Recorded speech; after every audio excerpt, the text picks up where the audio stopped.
What if I told you that the respect you're seeking isn't something you earn by speaking louder but by saying nothing at all? Not because you're passive, but because true, unshakable respect is a frequency that awakens the moment you stop performing and start aligning. The world teaches you to strive, to shout, to beg for validation, but your soul knows better. It knows that real power is silent, that the deepest recognition comes not from dominance or approval, but from the calm, sovereign presence of someone who no longer needs to prove their worth. When you embody that frequency, when your energy stands on its own, others feel it. They pause, they listen, not because you demanded it, but because your very being speaks louder than words. This is your quiet coronation, your energetic ascension. And if something in your soul stirs as you hear these words, if this truth hums through your bones like a memory, you are not alone. Type, "I am ready," or 777 in the comments to affirm your awakening. Like this video, subscribe to the channel, and share it with someone else on this path, because your presence is a signal, and your story is a light for others to follow. A wise but often misunderstood philosopher, Machiavelli, glimpsed a fundamental law of human energy that most people still refuse to acknowledge in their quest for love and acceptance. He understood that kindness, when it pours forth from a heart without sacred boundaries, is not perceived by the world as a divine gift, but as an unguarded resource. Think of your energy as a beautiful, sacred garden, brimming with life and nourishment. If you leave the gates wide open, with no fence to define your sacred space, you cannot be surprised when people wander in, not to admire the beauty, but to take what they can, to trample the flowers, and to test just how much they can harvest before you even notice.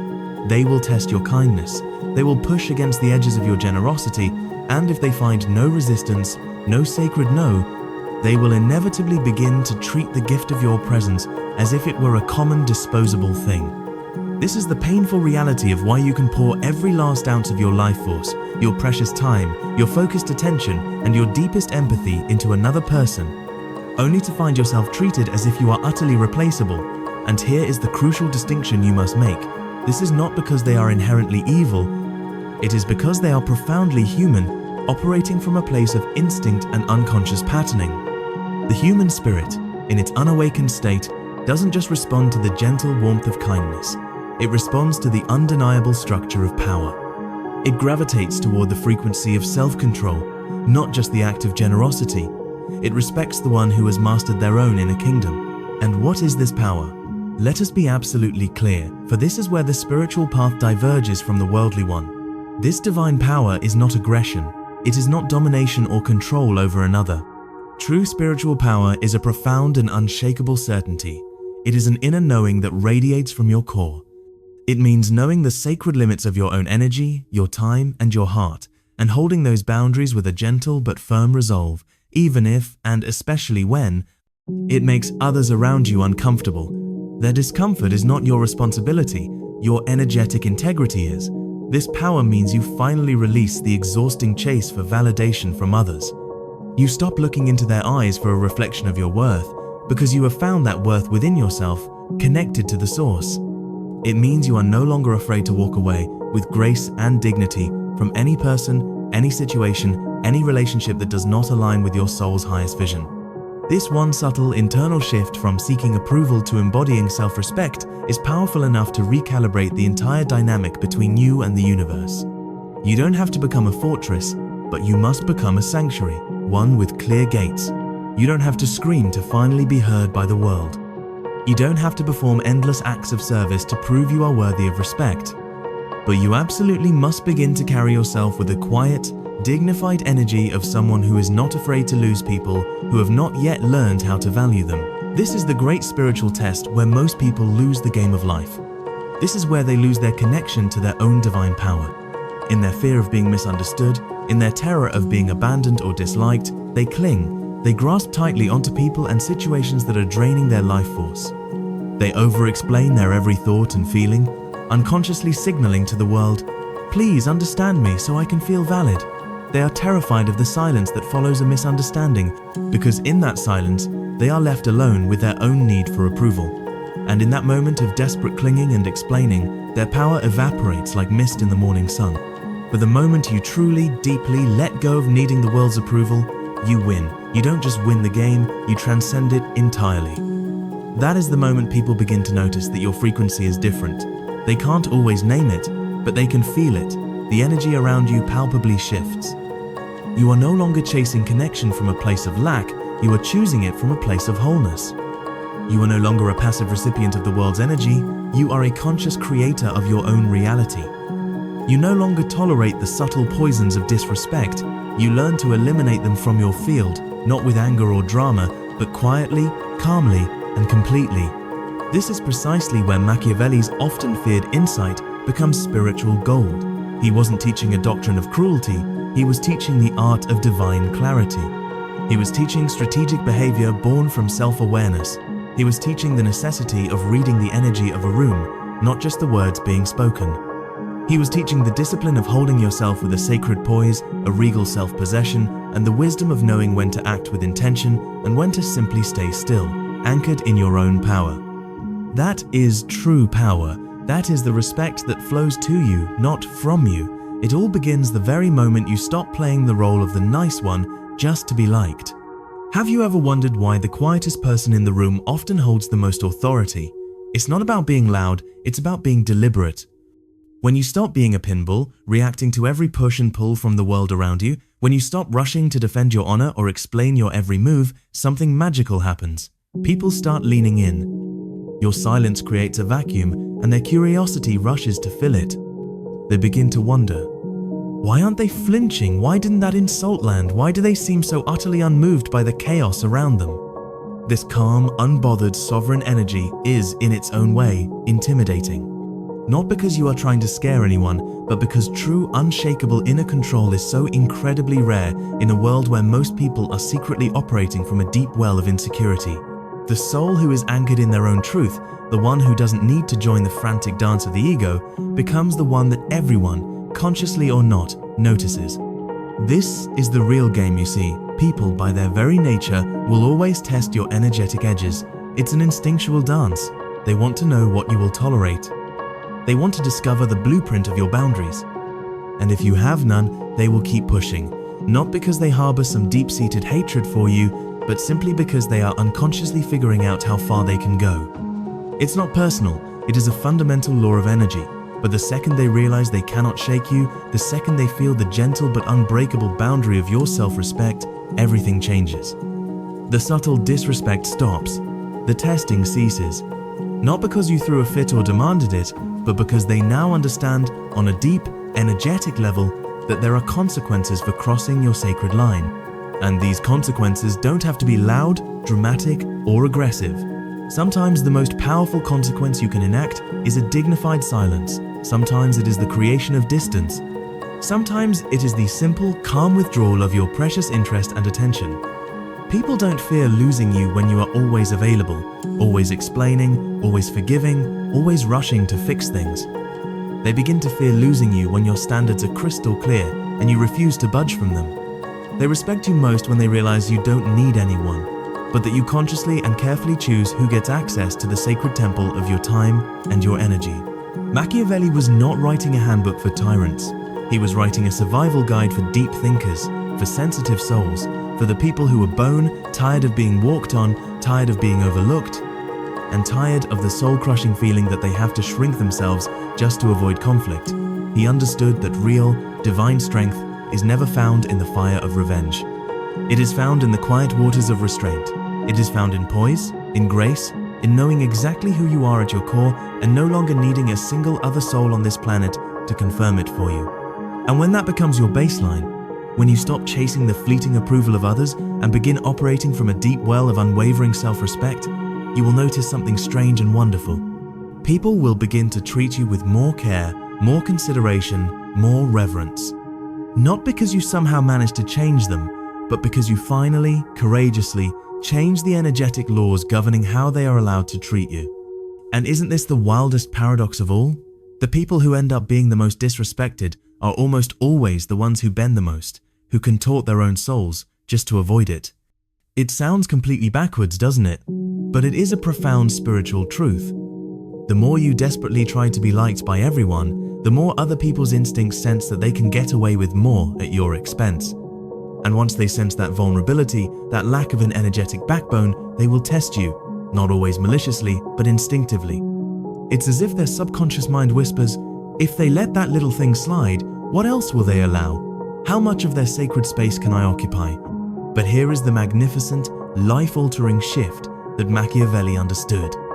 When you stop making being liked your highest priority and start replacing it with sovereign self-command, people stop viewing you as a playground and start seeing you as a temple. You can walk into any room and you don't have to force a smile. You don't fidget or shrink, you're not performing or trying to impress.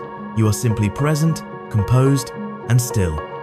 That kind of divine presence speaks with more thunder than any witty comeback or any display of forced dominance.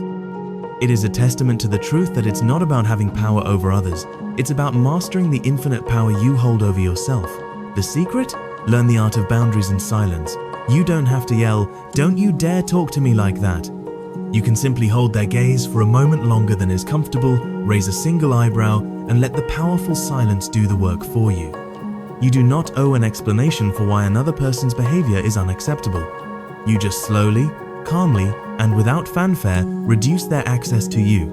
It is subtle, it is elegant, and it hits with more force than any heated argument ever could. You begin to notice the patterns. The people who constantly made jokes at your expense suddenly stop when they realize you are no longer offering them your laughter as a reward. The ones who mastered the art of the guilt trip suddenly back off when you learn to simply say, with a calm and neutral energy, "That doesn't work for me."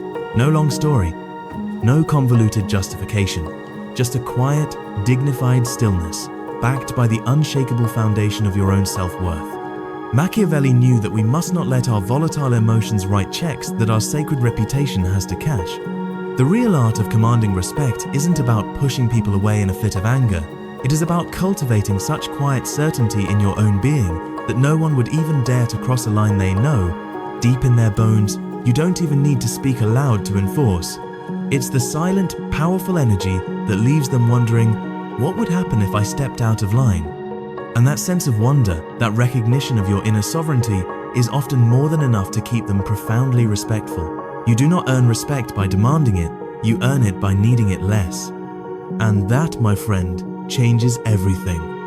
The most common mistake we make is believing that disrespect begins with the other person. It doesn't. It begins with you. It begins with what you are willing to tolerate. It begins with what you stay silent about.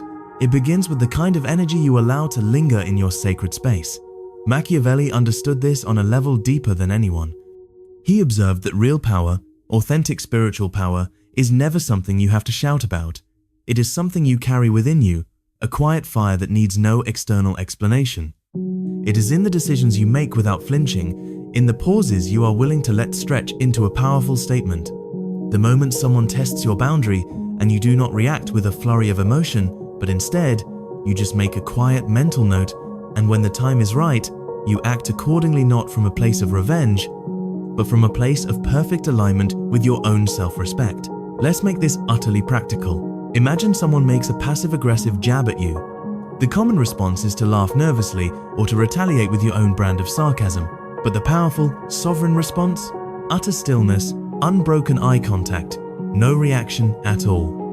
That silence creates a profound discomfort, and in that sacred space of discomfort, the other person is forced to confront the ugliness of their own behavior. You see, when you are constantly in a state of explaining yourself, defending your values, over-apologizing for your existence, you unconsciously broadcast a lower social value. You communicate to the world that you are unsure of yourself, and most critically, unsure of your own worth. And when people sense that deep uncertainty, they will treat you accordingly. They may not even do it consciously, but they will instinctively start pulling away from the frequency of respect and inching towards the energy of condescension. Now, contrast that with a soul who moves with deep intentionality, someone who doesn't speak unless there is something of value to be said. Someone who doesn't desperately share every detail of their life just to feel connected. Someone who is not afraid of silence because they have learned that silence, when used wisely, is one of the most powerful tools in the universe. That person does not need to chase respect because they embody it. You don't need to puff out your chest or raise your voice, you just need to stop entertaining nonsense. The moment you begin to value your attention as if it were precious currency, everything in your world will begin to change. You stop answering texts that vibrate with a strange, off-putting energy. You stop explaining yourself to people who have already made up their minds about you. You stop chasing closure from souls who are committed to misunderstanding you, and people feel that shift. They sense when your approval is no longer up for grabs, and then the most miraculous thing happens. They start respecting you. Not because you demanded it, not because you threatened them, but because you finally detached from needing it. Machiavelli would say it's not about being feared or being liked. It's about being understood with absolute clarity. People need to know what you tolerate and what you do not. Not because you wrote it down in a rulebook for them, but because you showed them with consistent, unwavering action. That is what makes all the difference. That is what makes people think twice before crossing you. And once you learn to carry that sacred presence, you will never have to raise your voice again. Do you know what truly makes people take you seriously? It's not the volume of your voice, it's not the impressiveness of your words or the titles you carry. It is how you respond when your very dignity is tested. Not when life is calm and easy, but when things get profoundly uncomfortable. That is when the world is watching. That is when they are taking the true measure of who you are. Machiavelli studied power in its rawest, most elemental form, and one pattern became undeniably clear. People do not respect perfection, they respect clarity. They respect a person who knows what they stand for, who does not flinch when challenged, who does not beg for peace in rooms that thrive on chaos. That type of person naturally commands respect, even in their silence. Now, here is the secret trick that most people will never learn. It is not enough to simply set your boundaries. You have to be willing to hold them. And not just once, every single time, even when it is inconvenient, especially when it is uncomfortable. Because the moment you bend your own standard to keep the peace, you have silently taught the other person that you do not actually believe in that standard yourself. And people will never respect what you are not willing to protect. Let's make this real. Have you ever walked away from a conversation and felt that sick, tight feeling in your chest, the undeniable feeling that you have just betrayed yourself? That was not weakness. That was your divine intuition screaming at you, letting you know that you let something slide that you should not have. You gave away a small, precious piece of your own power in exchange for a moment of approval, for a fleeting sense of comfort, for the illusion of harmony. Machiavelli would argue, stop trying to fix how other people see you. Fix how you see yourself. Because once you truly begin to honor your own values, your time, your presence, and your energy, something wild and miraculous happens. You stop needing to demand respect from the outside world, and people just start giving it to you freely. And it's not because you changed how you speak, it's because you changed the very space you allow yourself to exist in. You stop tolerating the almost friendships, the kind of relationships, the people who only seem to remember your worth when it is convenient for them. You stop explaining your boundaries as if they are up for debate. You stop handing out access to your soul like free candy to people who have not earned it. Because real, grounded, decisive presence is louder than any argument. It tells the universe, I do not chase, I do not beg, and I do not repeat myself. People who disrespect you once are often just testing the waters to see if they can do it again. The moment they realize they cannot, they will either shift their behavior or disappear from your reality. And either outcome is a profound victory for your soul. You don't need to intimidate anyone, you don't need to raise your voice, you don't even need to clap back. You just need to stop letting the energy of disrespect linger in your life like a form of background noise. And when you do that, when your presence becomes an unwavering standard instead of a negotiable compromise, something incredible will happen. They will never look at you the same way again. Here's what people so rarely talk about. Most disrespect does not start with a loud, overt confrontation. It starts quietly. It begins in the jokes that cross a subtle line, in the dismissive, it's not that deep comments, in the barely perceptible eye rolls when you dare to speak your truth. And if you do not address this energy early, it mutates. What begins as a minor disrespect quickly becomes an established pattern, until you find yourself sitting in rooms where your voice is consistently ignored and your very presence is treated as optional. This is why the most powerful shift you can possibly make is this. Start responding to energy, not to words. Because words are cheap, words can lie, people will say what they think you want to hear. But energy, the frequency beneath the words, that never lies. You will feel it when someone is pretending to support you. You will sense it when they clap for you, but with hollow, empty hands. And if you train yourself to stop ignoring that intuitive feeling, you will save yourself years of confusion, of fake friendships, and of heartbreakingly one-sided loyalty. Machiavelli did not romanticize relationships. He studied them. He studied how people truly behave when power, pride, or ego are on the line. And the lesson is both brutal and honest. People will treat you exactly how you teach them to treat you. So, the question is, what are you teaching them? Every time you let a snide comment slide, every time you downplay your own accomplishments to make others feel more comfortable, every time you shrink your standards just to keep someone in your life, you are teaching. You are teaching them that your peace has a price they can afford to pay. And the moment they learn that, they will collect the receipt again and again and again. Now here's the catch. The only people you will ever upset by standing tall in your own sovereignty are the very same ones who are benefiting from you sitting down and playing small. Let that sink into the deepest part of your being. When you start moving with quiet, unshakable conviction, when you stop explaining and start simply deciding, watch who gets uncomfortable. It is never the respectful ones. It is always the ones who relied on your silence to elevate themselves. You will start to notice who only like the version of you that they could easily manipulate. And this isn't about cutting people off for every single misstep. It is about becoming the kind of person who no longer tolerates being slowly and methodically chipped away. The person who doesn't need to prove anything, explain everything, or beg for the basic respect that is their divine birthright. Because when you truly start operating from that sacred place, when your standards are no longer negotiable, disrespect doesn't just stop, it vanishes. It simply knows, on an energetic level, that it cannot survive in your space anymore. And that is when everything in your life finally changes. If this sacred message has resonated with you, and you are serious about leveling up your mindset, your presence, and your boundaries, then subscribe, like, and share this with another soul who needs to hear it. And let me know in the comments, what is one silent boundary that you are going to reinforce starting today?